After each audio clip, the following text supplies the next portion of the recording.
All right, it is time to get started. Hello, everyone. Welcome in. Pleasant Tuesday to all of you here. I hope you guys are having a wonderful day, and welcome to more Final Fantasy IX, more side questing, more last minute stuff that we're taking care of before we, well, feels like there's a lot of stuff we need to do before we're gonna go actually officially beat the game, but we're gonna have fun in the process. So welcome on in any early birds here. Carrie, welcome in. Oh, thank you. Happy Tuesday to you as well. Good to see you here, Carrie. And yeah, we're right in front of where we were planning to go to continue with the side quests. So, update. I did do just like what I said. I did some last minute work. Excuse me, over at I just had some dinner not too long ago. I looked through all of the VODs of Final Fantasy IX that I did up to now, and I have found I missed a Yeti. That is the friendly that I have not encountered at all yet. And all the friendlies I've encountered, I gave them what they asked. I had what they wanted. But throughout all, the Yeti is the one that I missed.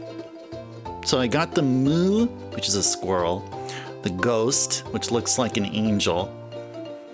I got the Ladybug, though I got that one actually later, a bit later than when you can first be able to obtain them. Got the Nymph, and we did get the Jabberwock. We did get the Feather Circle, and on last night's stream we got the Garuda. So, yeah, from what I found is that we have not encountered the Yeti. So, I was really thinking about jumping in and doing the friendly first and then continue on with what we're doing here. But since we're right in front of Chocobo's Paradise, let's finish up this beach combing or beachcomber side quest. So let's go ahead and do that. See if I can find where this beachcomber side quest is on the guide here. BCHC, okay.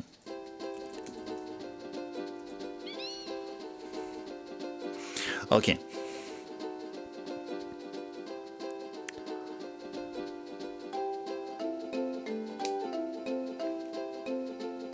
No, don't go on top of it. Go inside it. Okay. We'll need to interact with the Fat Chocobo, and what should happen is that we'll engage in a card battle. Hey there, very welcome in. Pleasant Tuesday to you. Have I beaten the game before? Yes. I've beaten the game once, way back in the day. After, like, I think maybe the same year, maybe a year after the game came out, and then never replayed it again ever since until just about a month and a half ago. So right here, and we're doing it again on stream here. Final boss? Nah, not final boss. This is Chocobo's Paradise. Oh, if you're talking about Ozma, Ozma's not the final boss. You're talking about what's on the stream title. The Ozma is not the final boss. It's a super boss. And while we're doing all the side stuff, we're at the same time grinding up our folks so that they become competent enough to handle and withstand the Ozma's attacks. Oh, Oh yeah, I forgot. I forgot about that. There is a no spoiler tag, Very, so please be careful. I know that there's a I've heard about a Transkuja.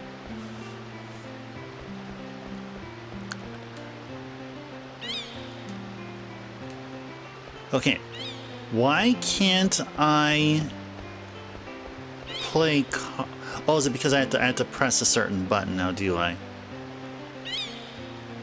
When you leave, try visiting all the world's beaches by yourself. Do not fear the monsters. I'll grant you peace and restore you once you visited them all.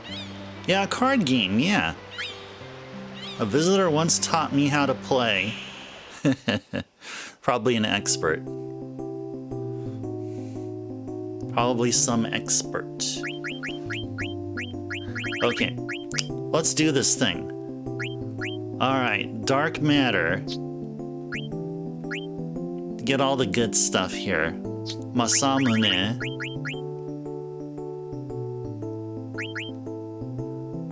Let's see, what's another really good one here? Invincible, sure. It's another one. Not Oglop. Odin, sure. And you can get one more here. I am Iron Man. No, probably. Let's get something better. Oh, Meteor is good. Alexander is good. What sort of? I'm looking at the arrows. Like which particular pointing, like directional arrow am I missing here? What am I the most deficient on? I don't know if that's how you do it. I mean, I got one with a down arrow, one with a upper right arrow. Okay, whatever. Let's do this. Okay, so I go first. Alright, so if I go first, what would be the best thing to do here?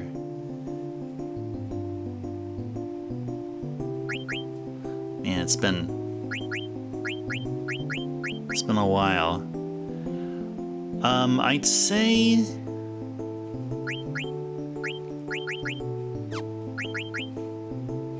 let's put this guy somewhere. Let's put this guy over, I don't know, over here. Oh, okay. Okay. Well, that's probably a bad idea.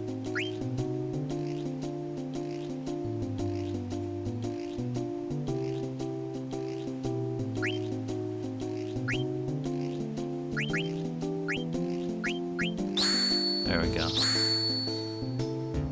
Oh, and he got him right there. Darn. Darn, okay.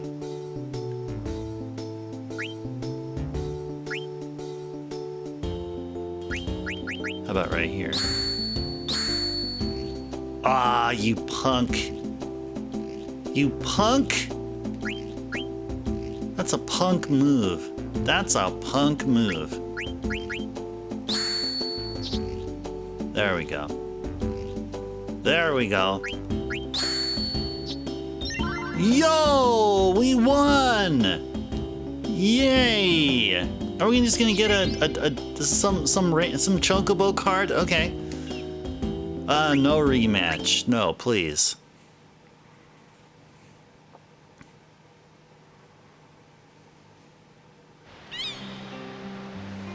Okay, now.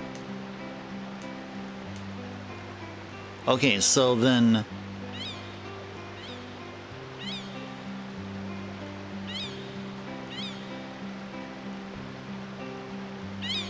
Oh, there you go. Okay, okay. And you try to visit all the world's beaches by yourself. Do not fear the monsters, can't you?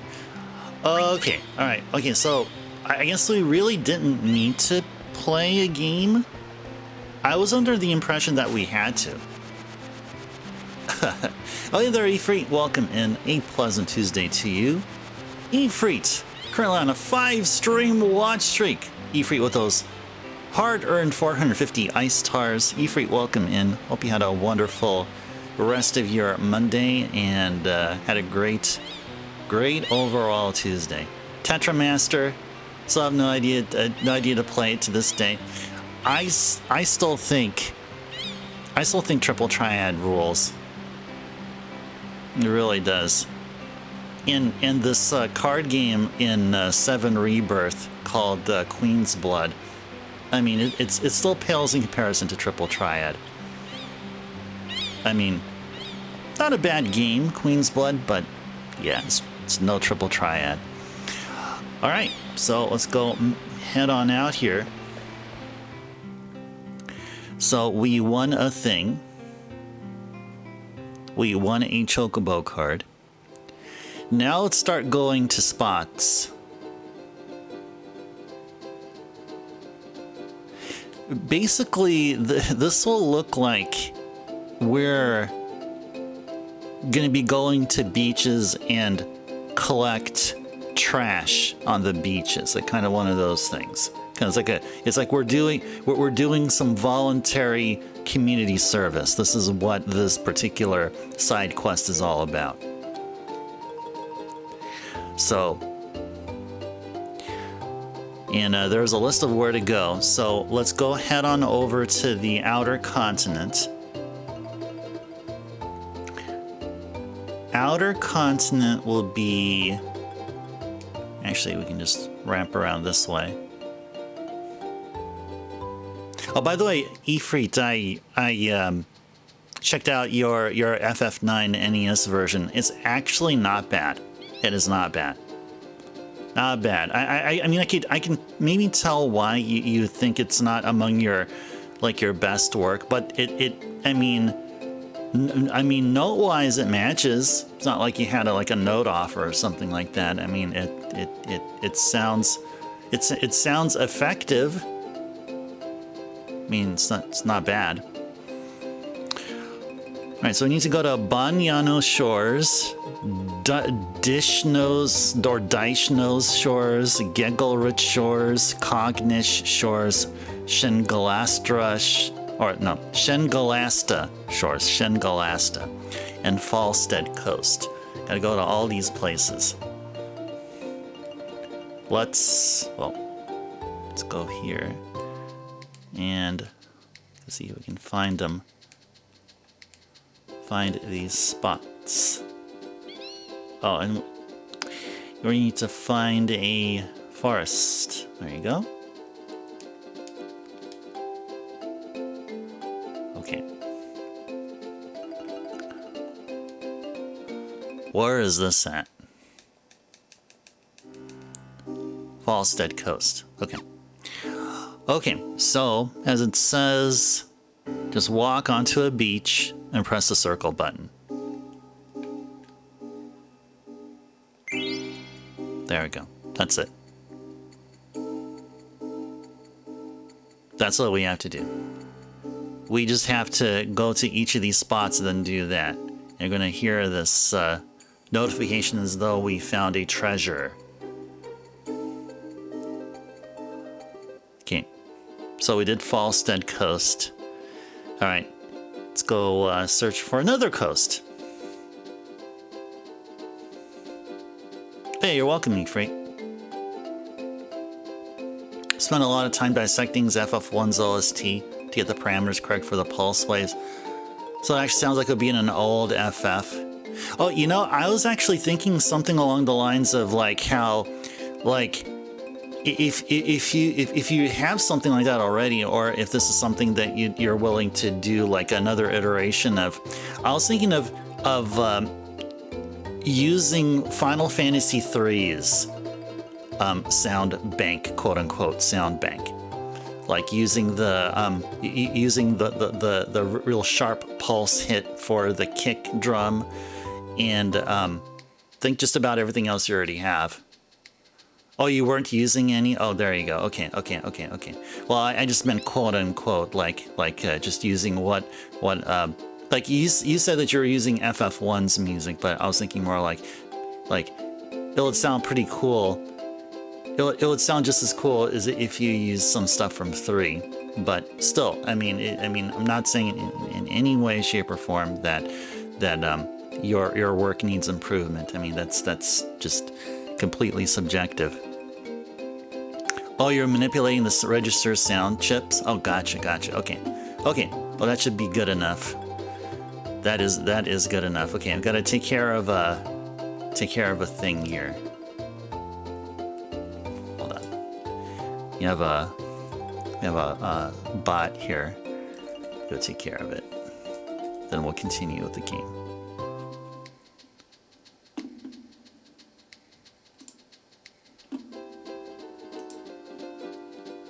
As we enjoy the awesome music of Chocobo.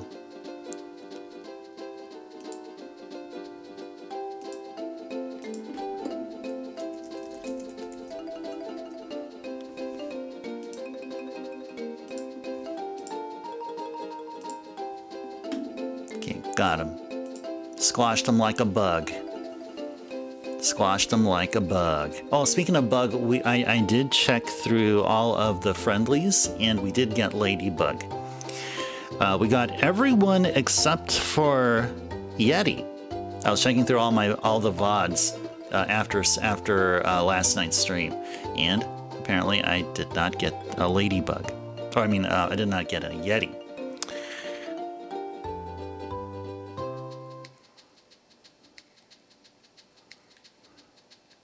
So here's another coast.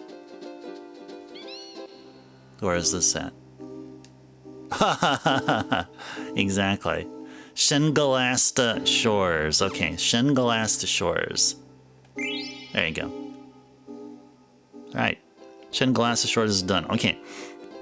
2 down, 4 more to go here in the Outer Continent. We got yet to do Cognish, Geggelrich, Daish Nose, and Banyano. Wherever the freaking heck they are. Oh, we'll find them. We certainly will. Got Q's Marsh there. I think it's a little bit too early to check if the frog population,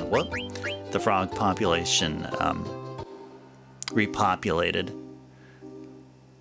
Daish Nose Shores. All right. Bleh.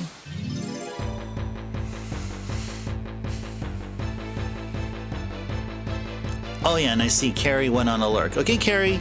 Carrie is off lurking. Carrie, enjoy the lurk.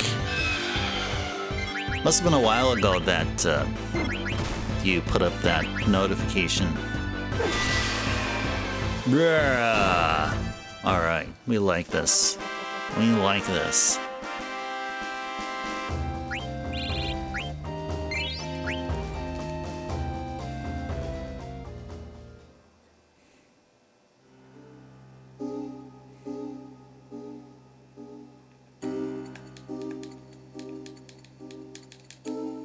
I think we did this already, didn't we? I think we did.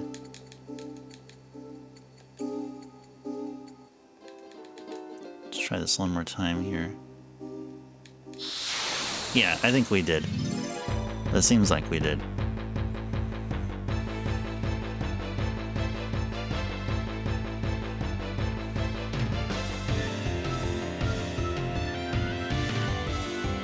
Okay, 3 down, 3 more to go.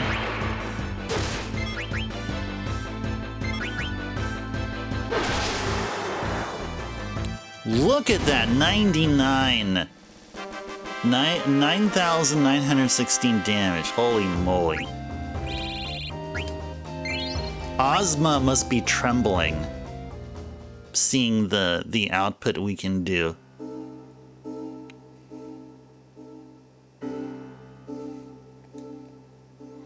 Okay. Continue hugging the coastline here. As we go from one side of the continent to the other.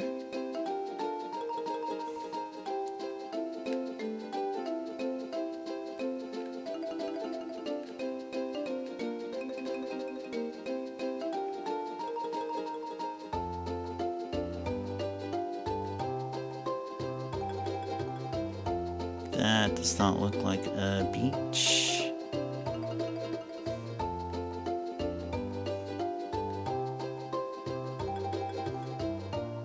Is there one over here? Yes, there is. Yes, there is. Which is this one? Cognish. Cool, alright. So what are we left with here? Geggelrich and Baniano. Alright, let's go find them. Let's go find them.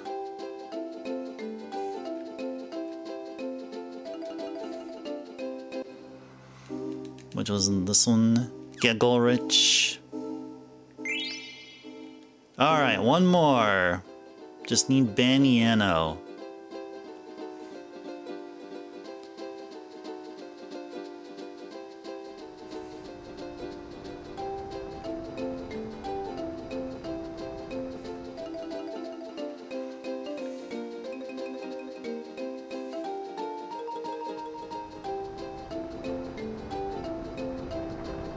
Uh-oh.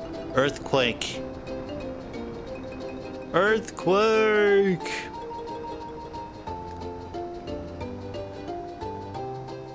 Okay, isn't this where we just were at? Yeah, Fawcett. So where exactly is oh, it's Banyano Shores. It's not a beach, it's Banyano Shores. Is there a difference?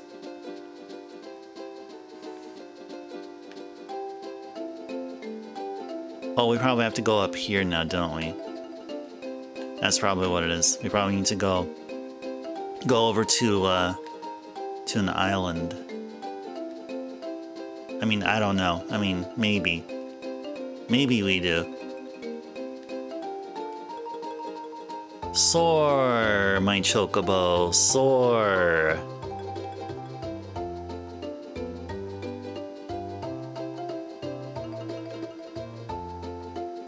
It's gotta be here then. Oh. Well, yeah, it is, but I gotta park my birdie. Gotta park my birdie somewhere. There you go, park right here.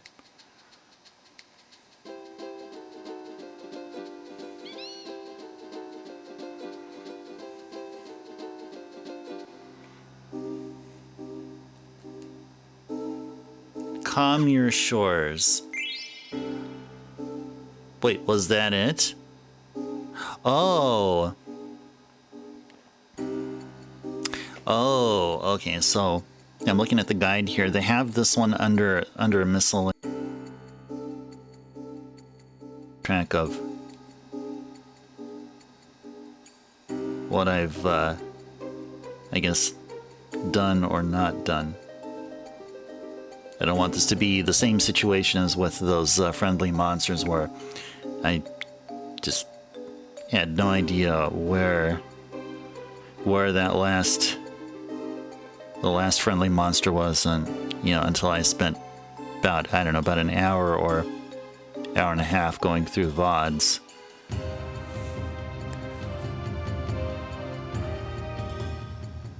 Yeah, Commure is done. Okay. I thought this was actually part of outer continent, but apparently the game thinks otherwise. You know, which is all good. Which is all good. Which is all good.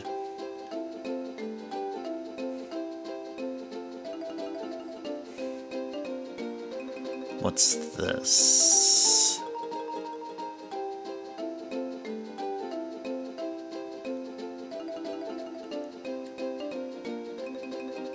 This looks like it could be a thing. Yeah, it is.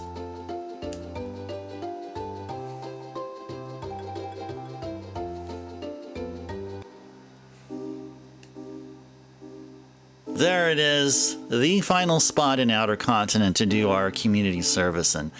And Lamb is here. Lamb, welcome in. Good evening to you as well. Pleasant Tuesday to you, and good to see you here. Good to see you here. All right.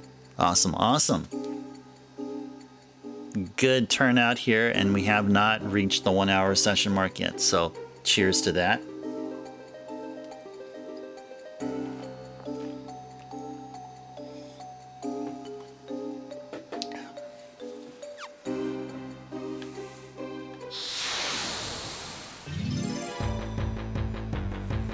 Wonder who it is that we're going to be fighting here. I wonder who this is. Who would this be? Oh, it's these guys.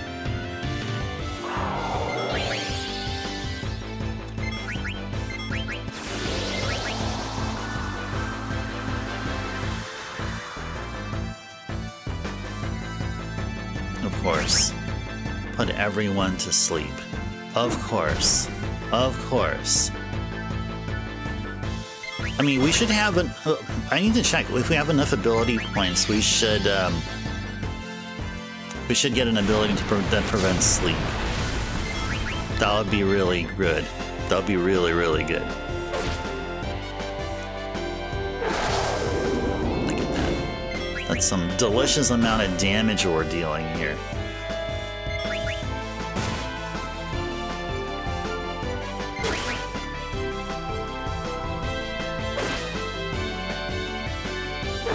Bam! Alright, so Outer Continent.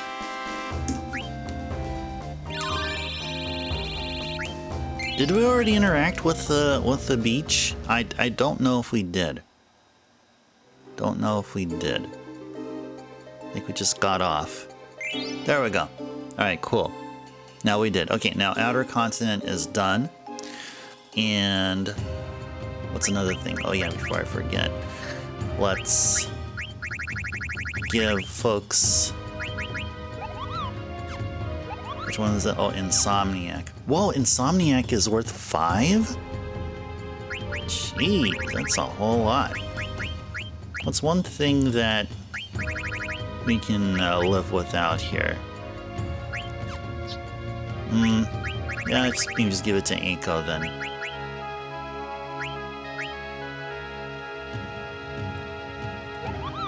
Yeah, that one, okay. Steiner doesn't have enough. Quina does not have enough. Yeah. Alright. Okay, so Outer Continent is done. As far as community service, I guess I'll call it beach cleanup. Now let's go over to the Mist Continent, which is the continent due south.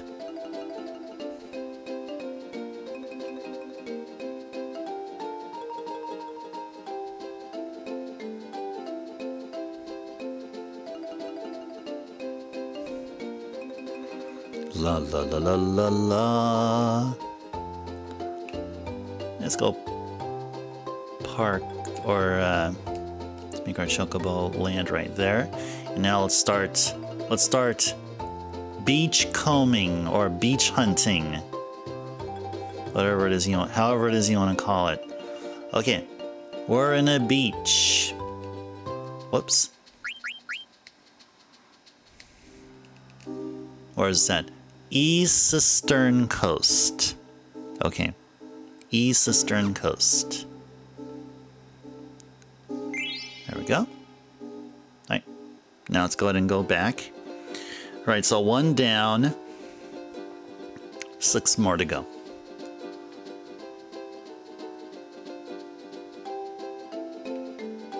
Let's keep visiting beaches and do our duty to clean up the place and make it pretty. I get, and that's probably not really what we're doing. This is basically it's a task given to us from the Fat Chocobo. And if we do this, I think we'll get something.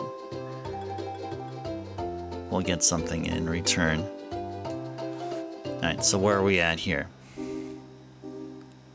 To Honda Shores.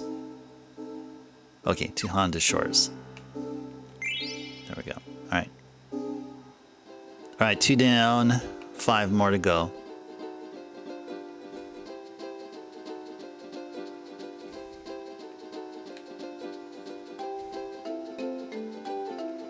don't think there's any shore over here now, is there? Nope. Just a hill, rocky mountain just sticking out, protruding out there like no one's business.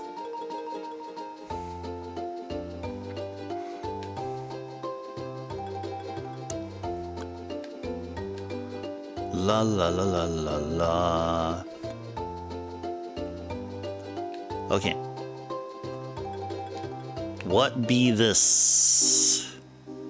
Norris Plains. Norris Plains. I don't see that anywhere here. Is it because I'm probably not on the beach? Let's go closer.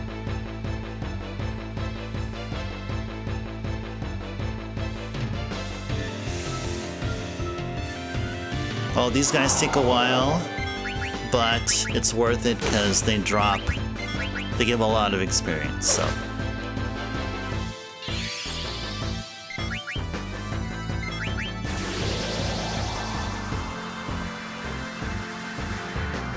Yeah, Aiko's like, that don't work on me.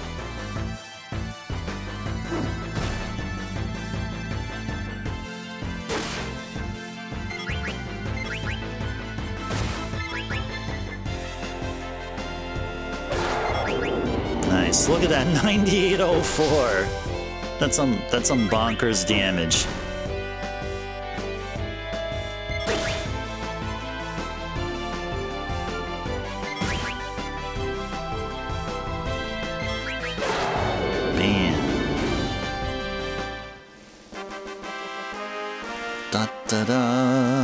So we did East Cistern, and then we did to Honda. So we're 2 down and 5 more to go. Just restating what I stated about a couple of minutes ago. All right, now what is this? Nomarania Beach. Okay, so, okay. There we go. All right.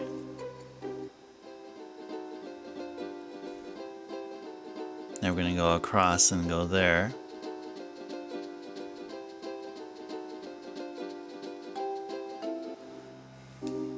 Where is this? Meadowlark Shores. Okay. 3 more now. We're left with Makiki Beach, Derrick Beach, and Toggle Beach. Or Toggle Beach, actually. It's not Toggle, it's actually Toggle.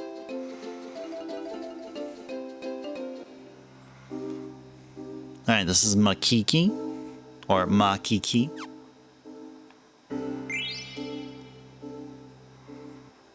Alright, next we have Derrick Beach and Toggle, wherever they may be.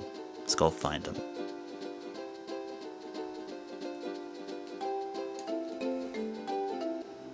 This is probably Derrick Beach, isn't it? Yes, it is. Named after Derrick. Maybe they were a dev. Named after a dev. Final Fantasy IX dev or a tester or something. Alright, one more. We got Toggle Beach. Wherever that would be. Let's go find it.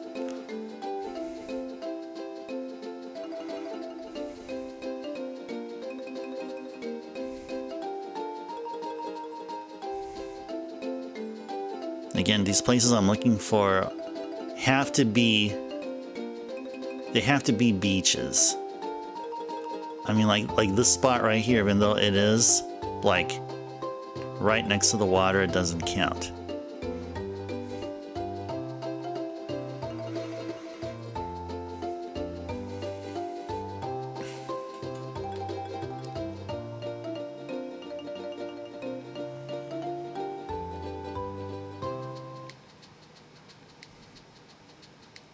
Nope, no signs of a beach as of yet.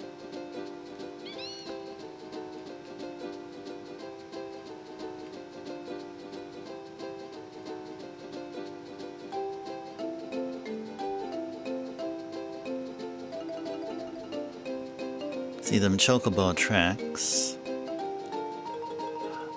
Okay. What is this? This is it. Got it. All right. Mist Continent has been completed. All right, we've got 2 continents completed. Now, we have Lost Continent, which has a couple of spots, and some random spots. So, yeah, so we handled the continents with the most beaches. Now we'll handle some of the... We'll handle the ones with either not a whole lot of beaches or those that are on those tiny islands along the south part of the Forgotten Coast.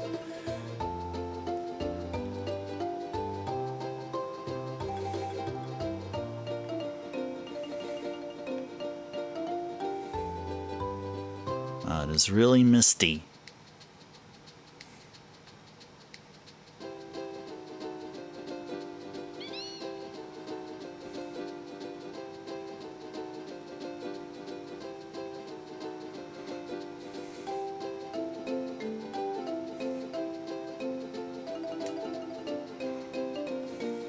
Okay.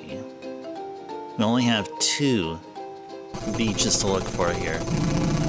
Now look what we got here. We got ourselves a bird raid.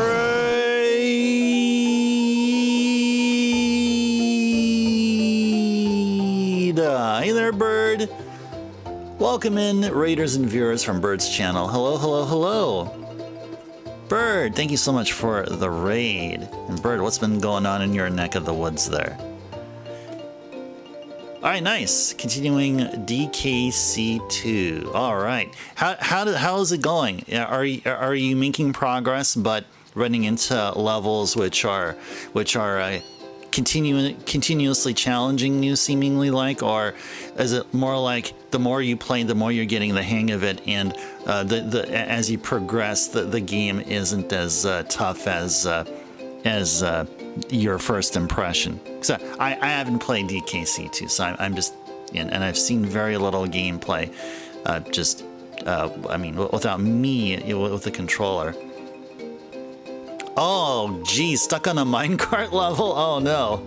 Are the minecart levels in 2 more difficult than 1? Because that's what I'm feeling. Or maybe just the minecart levels in general are tough.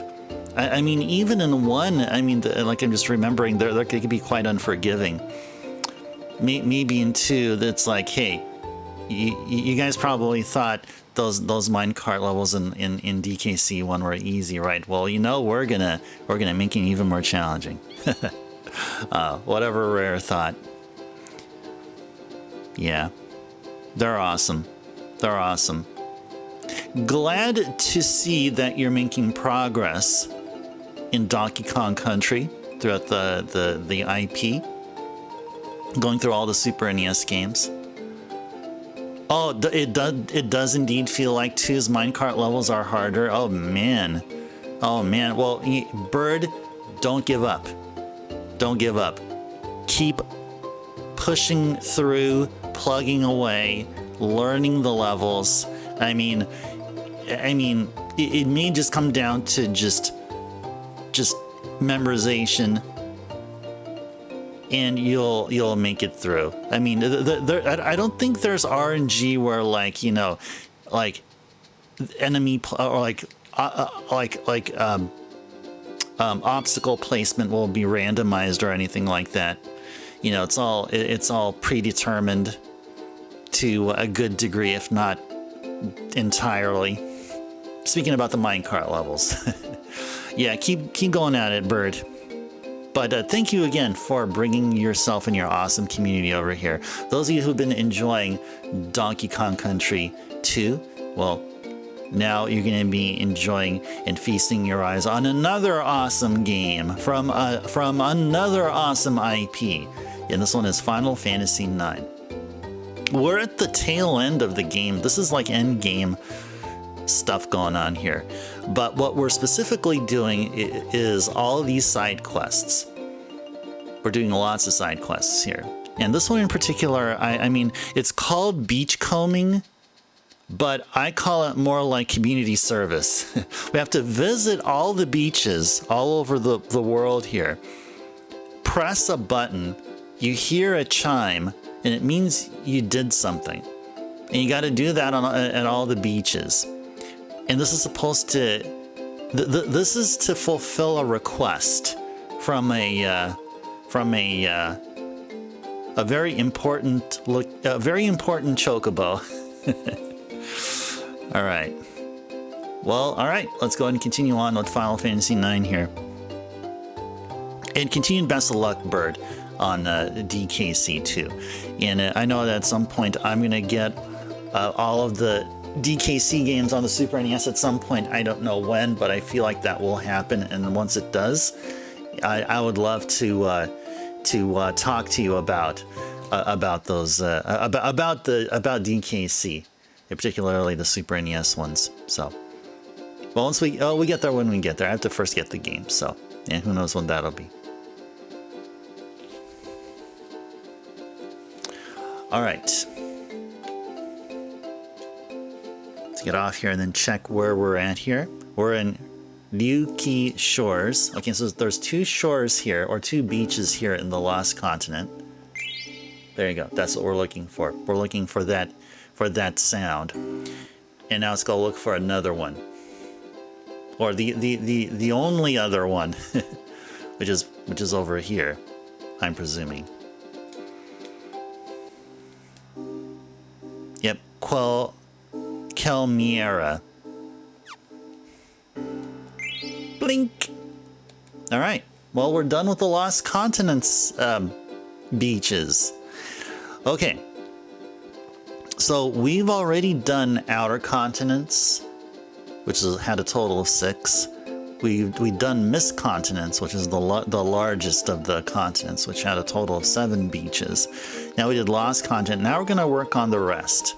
And the rest means places at the bottom left, at the southwest, at or near the southwest continent.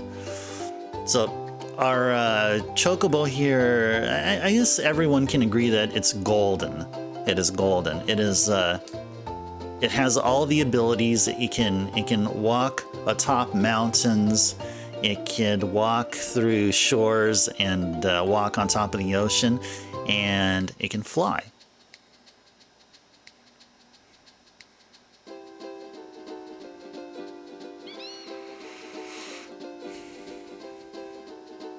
All right. So actually, before we do this, let's actually go back to the Mist Continent. And actually, not everything is actually at the southwest continent, at the southwest landmass.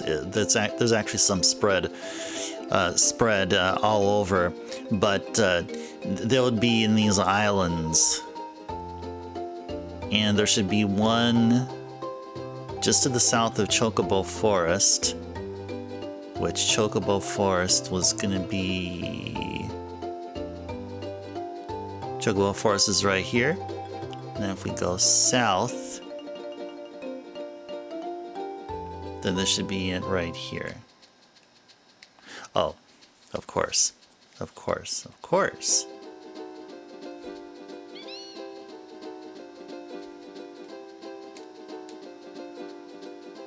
Yeah, so to take our chocobo up to the skies, we have to get him to a forest so he can lift himself up, and then we have to go back to a forest to get him back down to the ground. Yeah, let's go see what this place is. Landshake Island. Blink. There we go.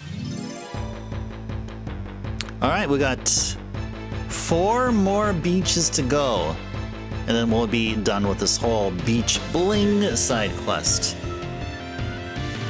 Or most of it is going to be done, but then we have to go to the Fat Chocobo and tell them of our heroics, and I believe Fat Chocobo is supposed to give us something.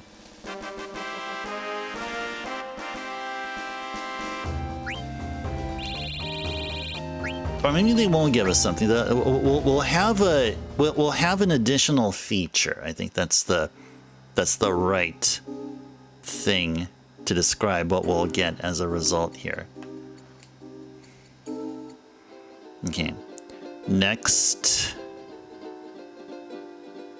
Okay, so this is the only other one that wasn't anywhere near the Forgotten Continent, which is the continent at the very west side. So let's go over to the southwest now.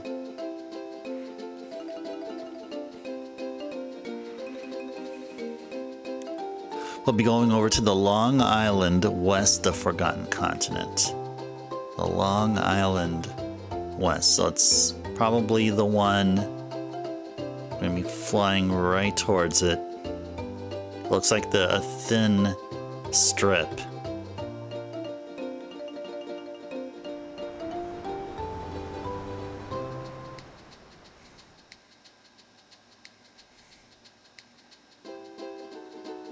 Yep, this must be it right here. And there is no forest. Oh, there is a Q's Marsh there. Okay, so this actually may not.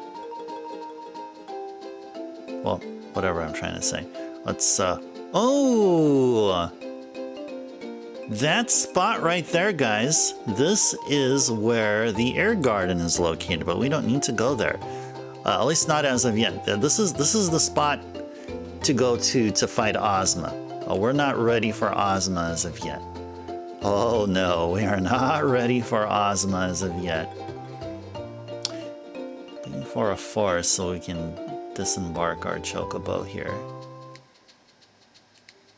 Where it be? Where it be?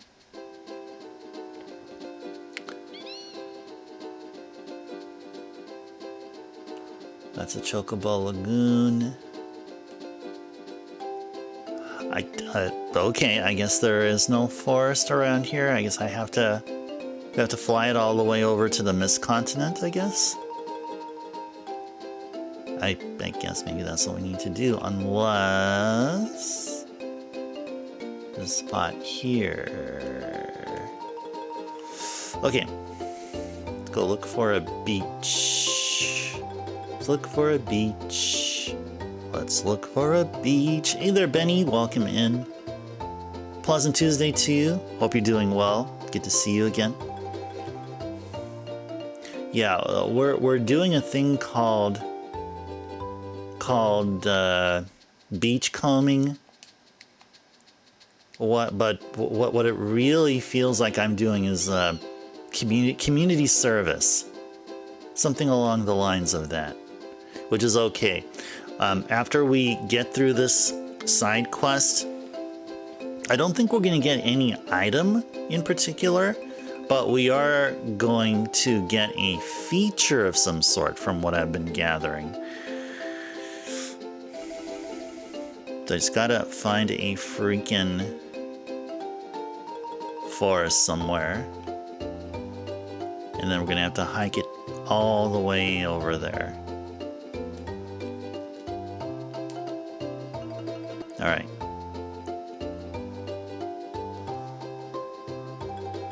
I'm riding my chocobo, and I'm feeling the flow. All right.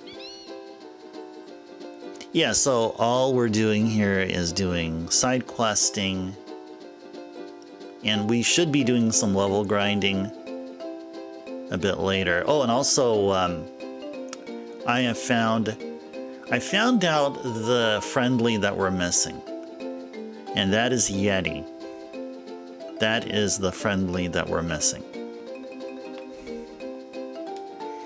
Okay, so which is this? Palm Nell Island. Okay. So we did Commure, we did Landshake, and now we're gonna do Palm Nell. There we go. Bling. That's what we needed to do there. We have another, oh, you just got 3 more to go. Just 3 more to go.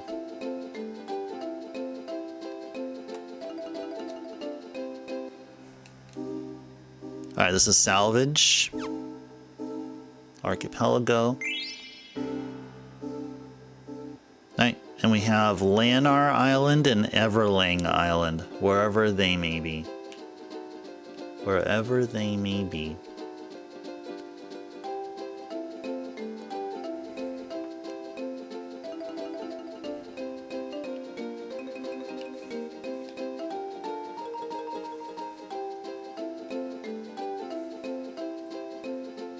There's a beach over here.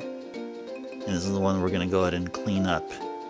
Do some community service here. Yep, Lanar Island. One more. We need to find where Everling Island is. So here's a description.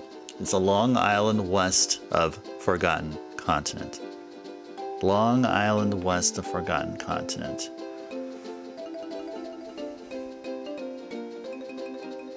Well, it's gotta be one of these, right?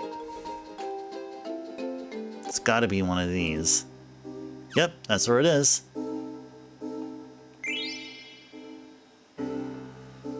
Watch the waves around the world and relaxed. You know what that does?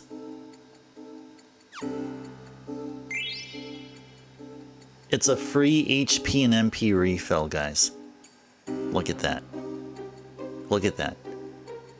Because we did our community service, we have been given the gift of free HP and MP restoration.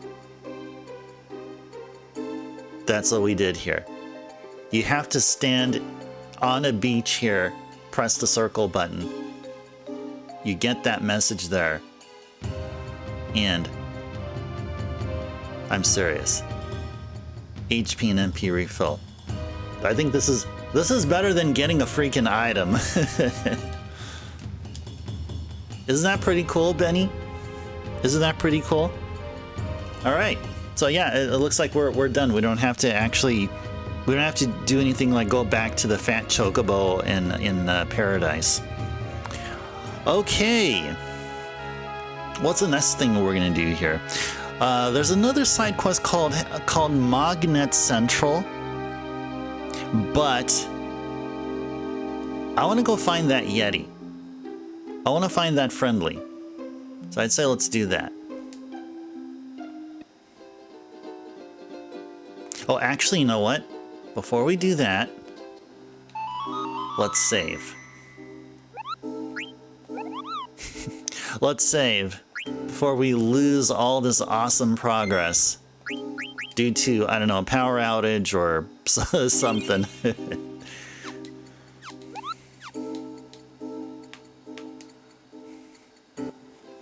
Alright, and so what I'm going to do here, I drank a lot of water before stream here, so I really want to use a bathroom break, so I'll go ahead and put up the BRB, and yeah, just give me like a few minutes, guys. We'll come back and then continue playing Final Fantasy IX, and we're going to be looking for that friendly Yeti. Just stay tuned, and I'll be back in a bit.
Alright, I'm back. I didn't take too long. Alrighties. Next, let's go find wherever that Yeti is. Don't remember exactly where it was, other than it's located somewhere around Madain Sari.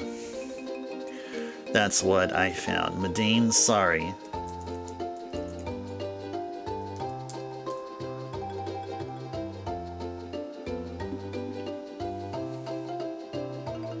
Yeah, Lucid Plains and Madain Sari. Okay, let's go over there. First find out where Madain Sari is. Right up there. Okay. Alright, let's go fly there.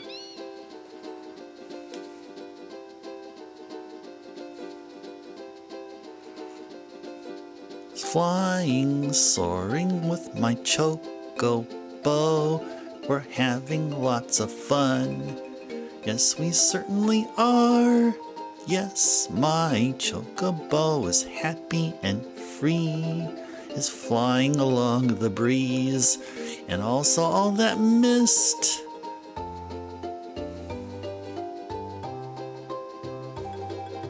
Do, do, do, do. Do, do, do, do, do, do, do, do. Okay, Madain Sari is going to be... It's one of these. Somewhere here. Oh. Actually, no. Go turn around.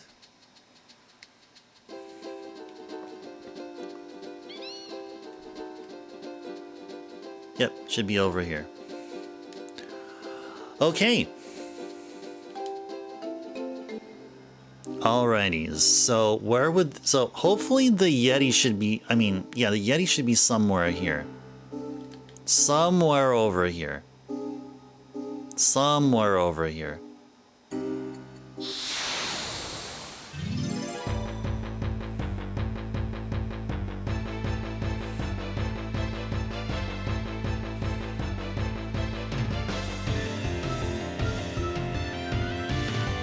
Whoa, we got first attack against this guy. First attack. Can we all get him before he does anything? Nope.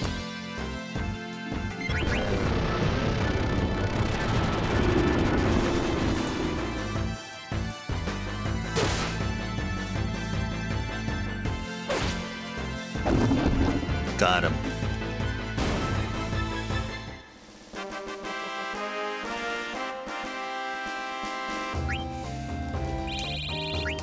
Yeah, so Yeti should be located just outside the forest outside of Madain Sari.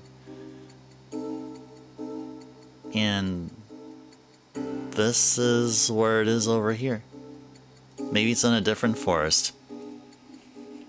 Maybe it has to be in a different forest.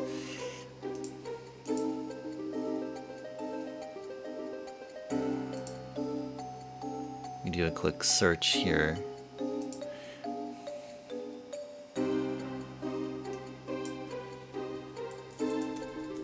Confirm where the friendly monsters would be located.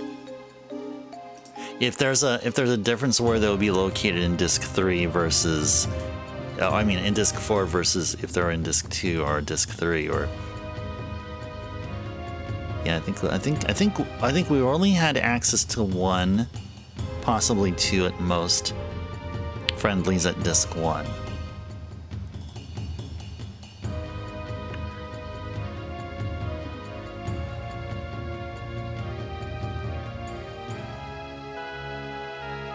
Okay, so apparently the hint I'm getting here is that it won't be where you would have encountered it once first venturing to Madain Sari for the first time. But since it's not, then this guy would be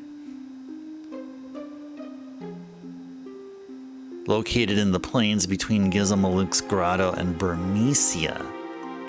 That's apparently what the guide is telling me here. So let's go ahead and go there then. Burmecia and Gizmlug's Grotto. So it's going to be somewhere over here, where my finger is pointing there. So let's go there then.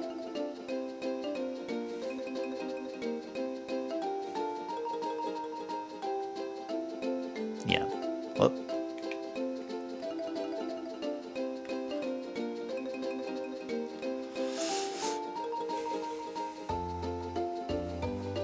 So we reached the 1 hour session mark. Hope you guys are enjoying your evening here. Oh, by the way, if you guys are going to be within the vicinity or within the area of where this would happen, but you know there's going to be a meteor shower visible at night tonight? Are you guys aware of that? I had a coworker tell me about that today, and it'll happen late at night. My time it'll be midnight, and probably for you guys on the East Coast it'll be much later, 2 or 3 a.m. or somewhere around there. But yeah, if you guys are not aware, there is going to be indeed a meteor shower. That is Burmecia. It is constantly raining. Now, where's the place to park our chocobo here? Probably not here. This is the, or can we park here? Oh yeah, we can. Okay.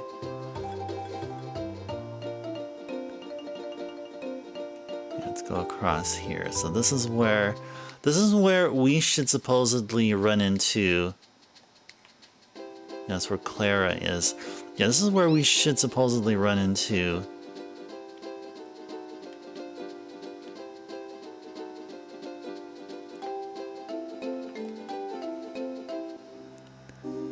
the Yeti, the friendly Yeti.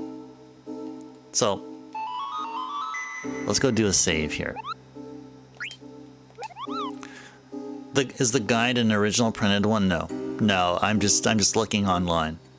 No, I'm using like right now I'm looking at a fandom.com website, finalfantasy.fandom.com. But no, I'm not using an official like breeding games guide. You're talking about one of those? No, I'm not. And also I use for the primary route for the whole game, I use game FAQs.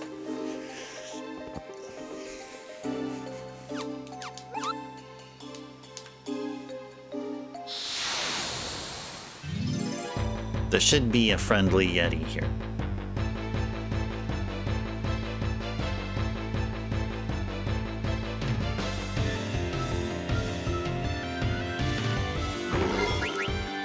You know, I want to see if I can get an upper hand on this guy here.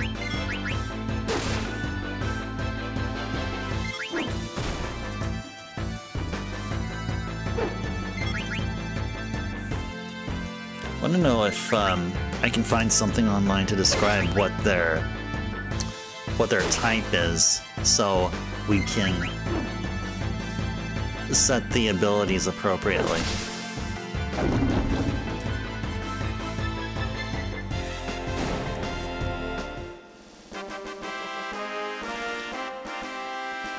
Other printed guides can be pretty janky sometimes. Oh, I 100% agree, Benny. Yeah, I 100% agree. I was using online guides, or you know, especially for recently released games. So I was using a guide to get all the stuff from, or as much of the stuff that I care about getting from Dragon Quest III HD 2D. I was playing it on my PS5. All of these printed guides I've been running into is full of misinformation. And like these folks or whatever that put them up, they just don't give a care in the world. But you know what resources are the most reliable for Dragon Quest III HD 2D? YouTube videos. Videos of folks actually playing the game. So yeah, there was a side quest there about finding all the, or getting all the capturable monsters in Dragon Quest III HD 2D.